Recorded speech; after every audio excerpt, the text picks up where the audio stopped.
Hello students, आज हम कुछ डिफरेंस ऑफ डेज से के बाद मिल रहे हैं आपसे। ठीक है, आप समझ सकते होंगे और भी थोड़े से लॉकडाउन के चक्कर में ऑनलाइन क्लासेस चल रही हैं, इस वजह से थोड़े से बिजी हो गए।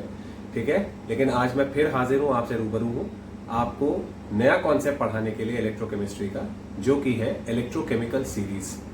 ये इलेक्ट्रोकेमिकल सीरीज एक्सट्रीमली इंपॉर्टेंट है, क्योंकि जब हम डी ब्लॉक एलिमेंट्स और उनकी प्रॉपर्टीज के बारे में पढ़ेंगे तो वहां पे इलेक्ट्रोकेमिकल सीरीज में जो पोटेंशियल्स यूज हो रहे हैं हर एलिमेंट का, उसके ऊपर उनका जो ट्रेंड या बिहेवियर है with in D block elements वो असाइन होता है और काफी सारी प्रॉपर्टीज जो हैं उनसे डिफाइन होती हैं।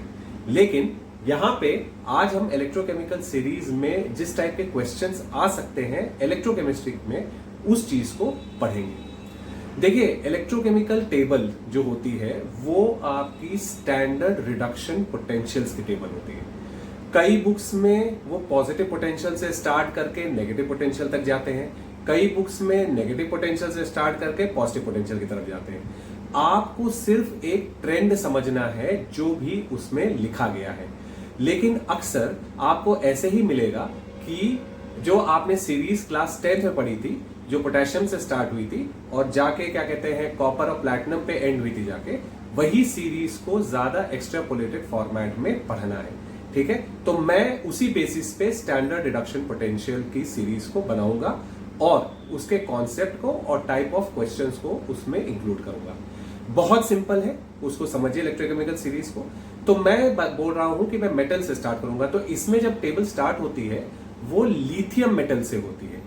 ठीक है, लिथियम मेटल का जो पोटेंशियल देखा गया है वो सबसे ज्यादा नेगेटिव देखा गया है और फ्लोरीन का जो पोटेंशियल है वो सबसे ज्यादा पॉजिटिव देखा गया है। तो जब आप पूरी लिस्ट देखेंगे तो ऑफ कोर्स पूरी लिस्ट लिखने की जरूरत नहीं है, क्योंकि आपको उनकी वैल्यूज गिवन होंगी। दुनिया का कहीं पे भी क्वेश्चन आएगा अगर इलेक्ट्रोकेमिस्ट्री से, बस आपको उसका पैटर्न समझना है, कैसे क्या करना है। ठीक है, तो जैसे फॉर एग्जाम्पल अगर हमने लिथियम से शुरू किया और हम फ्लोरीन तक आए, तो पूरी सीरीज जो है वो इस तरह से जा रही है।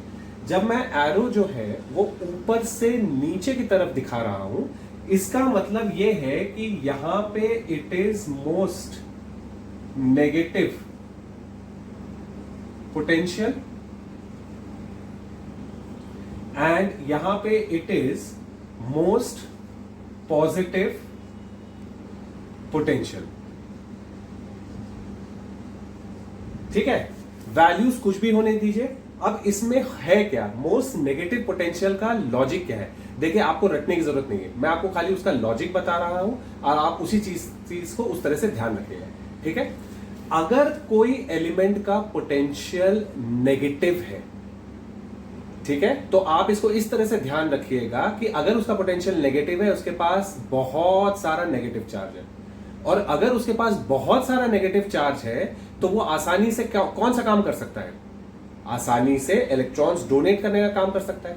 तो अगर आसानी से इलेक्ट्रॉन्स डोनेट करने का काम कर सकता है, इसका मतलब it will be the strongest reducing agent. It will be the strongest reducing agent. ठीक है, तो यही कॉन्सेप्ट है, जितना ज्यादा नेगेटिव पोटेंशियल उतना ज्यादा टेंडेंसी इलेक्ट्रॉन डोनेट करने की, और अगर इलेक्ट्रॉन डोनेट करने की टेंडेंसी ज्यादा है, इसका मतलब उसका जो टेंडेंसी है वो स्ट्रॉन्गेस्ट रिड्यूसिंग एजेंट बनने की है। ये चीज है। अगर मोस्ट पॉजिटिव पोटेंशियल है, इसका मतलब पॉजिटिव पोटेंशियल का मतलब क्या हुआ?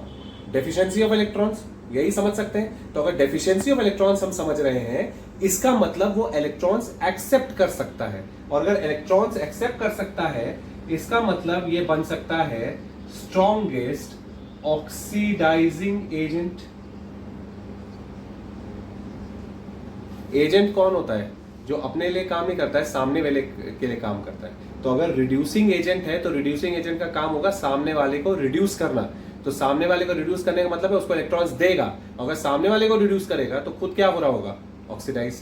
वैसे ही उल्टा यहां पे है कि स्ट्रॉन्गेस्ट ऑक्सीडाइजिंग एजेंट है, एजेंट किसका काम करेगा? सामने वाले का। तो अगर सामने वाले को वो ऑक्सीडाइज कर रहा है तो इसका मतलब यह है कि वो सेल्फ को क्या कर रहा है? रिड्यूस कर रहा है, और अगर सेल्फ को रिड्यूस कर रहा है इसका मतलब वो इलेक्ट्रॉन्स एक्सेप्ट कर रहा है। इसका मतलब ये है कि अगर आपको इस ऑर्डर में पोटेंशियल्स दिए जाएं तो जो ट्रेंड होगा वो स्ट्रॉन्गेस्ट रिड्यूसिंग एजेंट से स्ट्रॉन्गेस्ट ऑक्सीडाइजिंग एजेंट की तरफ बढ़ेगा। तो पहला पॉइंट आपको ये याद रखना है।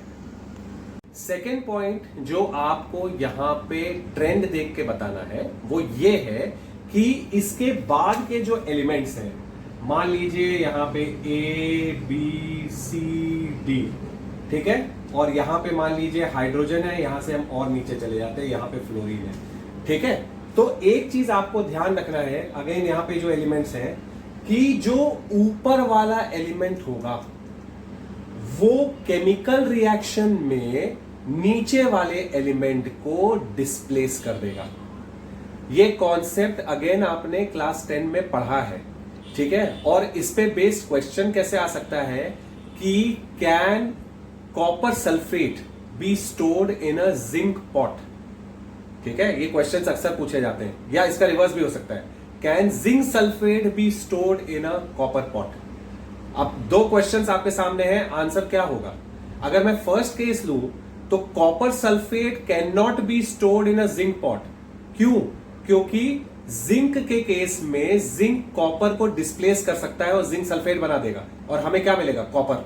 तो कॉपर डिपॉजिट हो जाएगा अंदर बर्तन के। लेकिन अगर हम उल्टा लेते हैं, यानी जिंक सल्फेट को कॉपर के साथ रिएक्शन करते हैं, तो कॉपर जो है वो जिंक को डिस्प्लेस नहीं कर पाएगा। और ये फैक्टर पोटेंशियल से भी पता लग सकता है। जैसे मान लीजिए यहां पे जिंक एक एलिमेंट है ऊपर, ये बात आप जानते हैं, हाइड्रोजन के ऊपर है जिंक। तो जिंक जो है उसका पोटेंशियल होता है -0.76 वोल्ट्स। ये तो हम इलेक्ट्रोकेमिकल सेल में भी देख चुके हैं। और कॉपर यहां पे कहीं होगा, उसका पोटेंशियल होता है +0.34 वोल्ट्स। अब आप देख रहे हैं ये माइनस है, प्लस है, ठीक है। तो अगेन कॉन्सेप्ट जो इंपॉर्टेंट है, ध्यान रखिए, ज्यादा नेगेटिव पोटेंशियल वाला एलिमेंट कम नेगेटिव पोटेंशियल वाले को डिस्प्लेस कर सकता है, ठीक है। तो पहला सब पॉइंट सेकंड पॉइंट का, ज्यादा नेगेटिव पोटेंशियल वाला कम नेगेटिव पोटेंशियल वाले को डिस्प्लेस कर सकता है, ज्यादा नेगेटिव पोटेंशियल वाला पॉजिटिव पोटेंशियल वाले को डिस्प्लेस कर सकता है। उसके बाद कम पॉजिटिव पोटेंशियल वाला ज्यादा पॉजिटिव पोटेंशियल को डिस्प्लेस कर सकता है, ठीक है। तो सेकेंड पॉइंट पे आपको ये चीजें ध्यान रखनी है। कॉपर सल्फेट और जिंक सल्फेट वाला जो क्वेश्चन है ये भी इससे रिलेटेड है, जो पूछा जा सकता है। तो अब क्वेश्चन और किस तरह से आते हैं वो अगली स्लाइड में देखते हैं। अब ये टिपिकली एक क्वेश्चन है, ये एंट्रेंस में भी आ चुका है इस तरह का, जेई वगैरह में, ठीक है। और आपका मैंने सीबीएसई बोर्ड पे इस टाइप के क्वेश्चन, ये वाला स्पेसिफिकली टाइप जो है ज्यादा देखा है, बट आईएससी के स्टूडेंट्स भी ध्यान दें, इजी क्वेश्चन है, कॉन्सेप्चुअली बस आपको चलना है। मैंने आपको 4 एलिमेंट्स दिए हैं एबीसीडी, उनके रेगुलर पोटेंशियल्स दिए हैं। ये सारे के सारे स्टैंडर्ड इलेक्ट्रोड रिडक्शन पोटेंशियल्स हैं, ठीक है। अब इस केस में अगर मैं आपसे पहला पार्ट पूछ रहा हूं, decreasing order of reducing agent, ठीक है, यानी कि स्ट्रॉन्गेस्ट रिड्यूसिंग एजेंट से आपको वीकेस्ट रिड्यूसिंग एजेंट की तरफ चलना है। तो अब सबसे नेगेटिव पोटेंशियल किसका है? सबसे नेगेटिव पोटेंशियल है आपका सी का। तो सी स्ट्रॉन्गेस्ट रिड्यूसिंग एजेंट होगा। उसके बाद नेगेटिव किसका है? ए का, फिर वो आएगा। फिर पॉजिटिव में उल्टा हो जाता है, तो पॉजिटिव में सबसे अच्छा रिड्यूसिंग एजेंट कौन होगा? ये होगा। और उसके बाद लास्ट में आपका डी होगा। तो इसलिए ऑर्डर जो है वो CABD है। अगर वही क्वेश्चन उल्टे तरीके से पूछा जाता है कि decreasing order of oxidizing agent क्या होगा, तो वही जो ऑर्डर है वो रिवर्स हो जाएगा। तो एक तो ये है। दूसरा आपसे ये पूछा जा सकता है इस केस में कि कौन किसको डिस्प्लेस कर सकता है। तो डिस्प्लेस करने में अगर हम ये देखें, जो ऑप्शन सी है ये सबको डिस्प्लेस कर सकता है। क्यों? क्योंकि वो सबसे ऊपर है। उसके बाद आता है ऑप्शन ए, जो सिर्फ इन दोनों को डिस्प्लेस कर सकता है। और फिर आता है ऑप्शन बी, जो सिर्फ डी को डिस्प्लेस कर सकता है, ठीक है। अब इस बेसिस पे ये जो क्वेश्चन मैंने आपको कराया है, अगर आप क्लास 10 की इलेक्ट्रोलिसिस अगर आपको याद हो, ठीक है, तो क्लास 10 के इलेक्ट्रोलिसिस में ब्राइन सोल्यूशन का इलेक्ट्रोलिसिस किया गया था। वही कॉन्सेप्ट लेके चलते हैं। ब्राइन सोल्यूशन क्या था? एक्वा सोल्यूशन ऑफ नमक, यानी NaCl। और NaCl की जब इलेक्ट्रोलिसिस की जाती है तो हम ये पाते हैं कि हमारे एनोड पे, याद रखिएगा, एनोड पे क्या डिस्चार्ज होता है? एनायन। ये अगेन एक कॉन्सेप्ट है, एनोड पे एनायन, कैथोड पे कैटायन। तो एनोड पे एनायन जब डिस्चार्ज हो रहा था तो NaCl सॉल्यूशन में दो एनायंस बन रहे थे, एक क्लोरीन, दूसरा हाइड्रोक्सिल आयन OH-, एक Cl- और दूसरा OH-। लेकिन गैस कौन सी डिस्चार्ज हो रही थी? क्लोरीन। ठीक है, वैसे ही अगर हम कैथोड पे आते हैं तो कैथोड पे दो कैटायंस हमें मिल रहे थे, एक कौन सा? सोडियम, और दूसरा हाइड्रोजन, क्योंकि वाटर भी तो इलेक्ट्रोलाइज हो रहा था। तो हाइड्रोजन जो है वो पहले डिस्चार्ज होता है सोडियम से, इसीलिए हमें क्या कहते हैं, कैथोड पे हाइड्रोजन गैस मिल रही थी, सोडियम नहीं मिल रहा था। ठीक है ना? तो अब ये किस बेसिस पे हुआ? ये हमने कैसे डिलीवर किया? हमने ऐसे डिलीवर किया कि सोडियम इलेक्ट्रोकेमिकल सीरीज में हाइड्रोजन से ऊपर है। ठीक है, कैटायन के केस में, तो वो बाद में डिस्चार्ज होगा। क्यों बाद में डिस्चार्ज होगा? कैथोड पे क्या हो सकता है? कैथोड पे अगर कैटायन डिस्चार्ज हो रहा है, इसका मतलब वो इलेक्ट्रॉन लेगा, लेकिन सोडियम ऑलरेडी नेगेटिव पोटेंशियल के पास है, तो वो इलेक्ट्रॉन लेने की कोशिश करेगा या इलेक्ट्रॉन देने की कोशिश करेगा? इलेक्ट्रॉन देने की कोशिश करेगा। और अगर इलेक्ट्रॉन देने की कोशिश करेगा, इसका मतलब वो इलेक्ट्रॉन लेगा नहीं। तो कम पोटेंशियल वाला कौन है? हाइड्रोजन, क्योंकि हाइड्रोजन का जो स्टैंडर्ड रिडक्शन पोटेंशियल है वो होता है 0। तो हाइड्रोजन पहले डिस्चार्ज होता है। ठीक है, सिमिलरली अगर आप हाइड्रोक्सिल और क्लोरीन में देखें तो क्लोरीन निकल रही है गैस, तो ऑब्वियस सी बात है कि वहां पे अकॉर्डिंगली डिस्चार्ज पोटेंशियल्स के हिसाब से क्लोरीन गैस जो है वो निकल रही है। तो ये सारा खेल जो होता है इलेक्ट्रोलिसिस का, चूंकि इसमें इलेक्ट्रिसिटी इन्वॉल्व होती है, इसलिए यहां पे डिस्चार्ज पोटेंशियल्स के हिसाब से ही डिस्चार्जेस होते हैं। तो इस चीज को अगेन ध्यान रखिएगा, ये भी एक वैरायटी ऑफ क्वेश्चन है जो आ सकता है।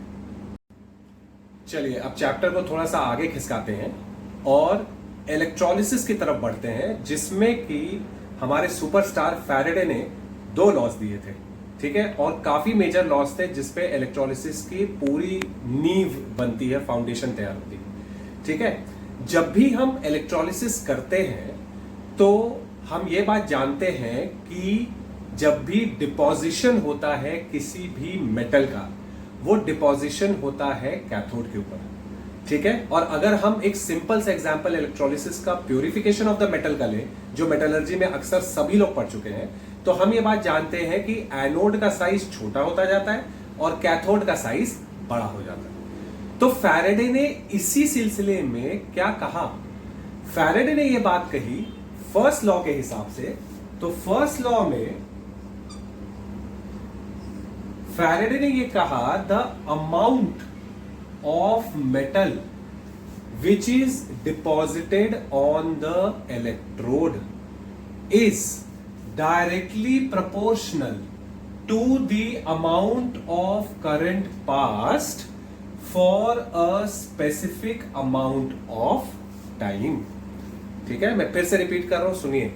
The amount of metal deposited on the electrode is directly proportional to the amount of current which is passed for a specific amount of time। Physics के प्रिंसिपल के हिसाब से हम इस करंट इनटू टाइम को ये भी लिख सकते हैं, और ये क्या है? ये है चार्ज। ठीक है, तो अब अगर हमें ये चीज हटानी है डायरेक्टली प्रोपोर्शनल, तो ऑब्वियस सी बात है हमें यहां पे एक कांस्टेंट लगाना पड़ेगा। तो यहां पे कांस्टेंट k नहीं लगेगा, यहां पे जो कांस्टेंट लगता है वो कांस्टेंट लगता है z। ठीक है, और बाकी जो है वो वैसे का वैसे ही रहेगा, यानी z इंटू आई इंटू टी। अब ये z क्या है? z को हम कहते हैं इलेक्ट्रोकेमिकल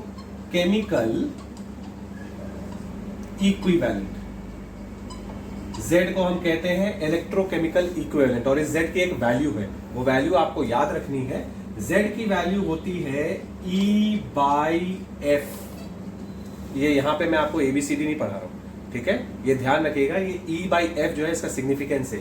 ये E वही है जो कक्षा 11 में आपने फर्स्ट चैप्टर में पढ़ा था, और वो क्या था? Equivalent mass. और इक्विवेलेंट मास क्या था? Molar mass upon n factor. तो इक्विवेलेंट मास होता है कैपिटल ई, और F जो होता है ये आपका होता है फैराडे। ठीक है, किसी भी न्यूमेरिकल या क्वेश्चन में अगर वैल्यू फैराडे में गिवन है तब तो फैराडे यहां लिख दिया जाएगा, नहीं तो आप सब ये फिजिक्स के प्रिंसिपल के हिसाब से भी जानते हैं कि 1 Faraday is equal to 96500 Coulomb's.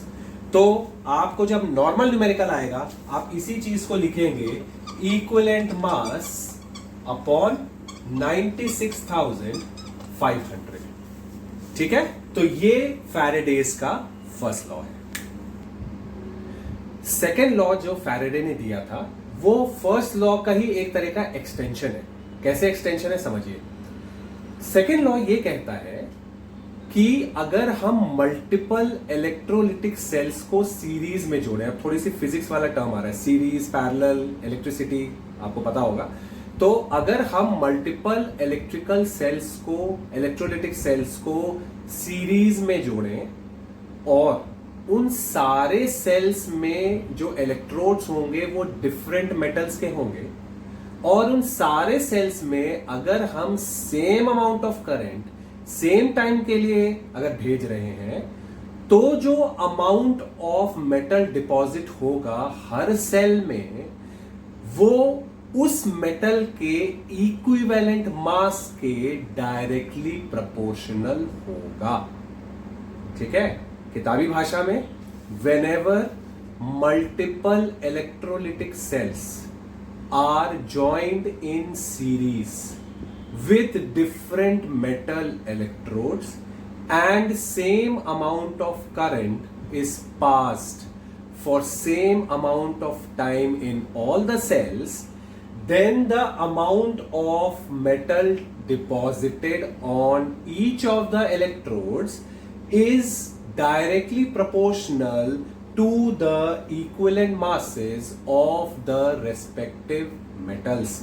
उसको मैथमेटिकली वही किया। मान लीजिए मेटल ए और मेटल बी है, तो मेटल ए जो पहला इलेक्ट्रोलिटिक सेल में डिपॉजिट होगा और मेटल बी जो दूसरे इलेक्ट्रोलिटिक सेल में डिपॉजिट होगा वो डायरेक्टली प्रोपोर्शनल होगा उनके इक्विवेलेंट मासेस में। यानी कि अगर मैं इसको समराइज करूं तो मैं ये भी लिख सकता हूं कि W is directly proportional to E, यानी amount of metal deposited on any electrode is directly proportional to the equivalent mass of that metal. For example, अगर मान लीजिए आप ले रहे हैं 3 सेल्स, एक में आपका सिल्वर है, एक में कॉपर है, तीसरे में आयरन है। सिल्वर जब आयनाइज होगा तो वो Ag+ के फॉर्मेट में होगा, कॉपर जब आयनाइज होगा तो वो Cu2+ में होगा, आयरन का मैं हायर वो ले रहा हूं, क्या कहते हैं, ऑक्सीडेशन स्टेट, तो मान लीजिए ये +3। ठीक है, अब इसका इक्विवेलेंट मास जब आप कैलकुलेट करेंगे तो कैसे कैलकुलेट करेंगे, मैं आपको सिर्फ एक एग्जांपल दे रहा हूं। इक्विवेलेंट मास सिल्वर का will be molar mass upon n factor. Silver का मास होता है 108। इसका n फैक्टर कितना होगा, चार्ज, कितना चार्ज है, +1, यानी कि n फैक्टर। सिमिलरली कॉपर का मास कितना होता है, 63.5 ग्राम्स, और यहां पे इसका n फैक्टर कितना होता है, चार्ज कितना हो गया, 2। आयरन का मास आपका होता है 56, इसका चार्ज कितना है, तो इसका इक्विवेलेंट मास कितना हो जाएगा, 56/3। तो ये कॉन्सेप्ट है जो फैराडे ने सेकेंड लॉ के लिए किया था। ठीक है स्टूडेंट्स, तो आज ये लेक्चर आप देखिएगा, समझिएगा, ठीक है, और इलेक्ट्रोकेमिकल सीरीज के कॉन्सेप्ट्स को ध्यान रखिएगा, क्योंकि ये डी ब्लॉक एलिमेंट्स के बिहेवियर जैसे मैंने कहा था वहां पे फिर काम आएगा। ठीक है, समझिए चीजों को और एज यूजुअल अपने डाउट्स पूछते रहिए। ठीक है, and again I am reminding you कि अगर आपको 9 से लेकर 12 तक और उसके बाद नीट और जेई के लिए स्पेसिफिक ऑनलाइन क्लासेस के लिए अगर आपको मुझसे बात करनी है तो मैं अपना इंस्टा आईडी और अपना ईमेल एड्रेस यहाँ पे आप देख सकते हैं, फ्लैश कर रहा है, उस पर आप डेफिनेटली कंटिन्यू करिए और अपने फ्रेंड्स से लाइक, शेयर और सब्सक्राइब कराना तो बनता ही है ना। So students, have a nice day and keep studying.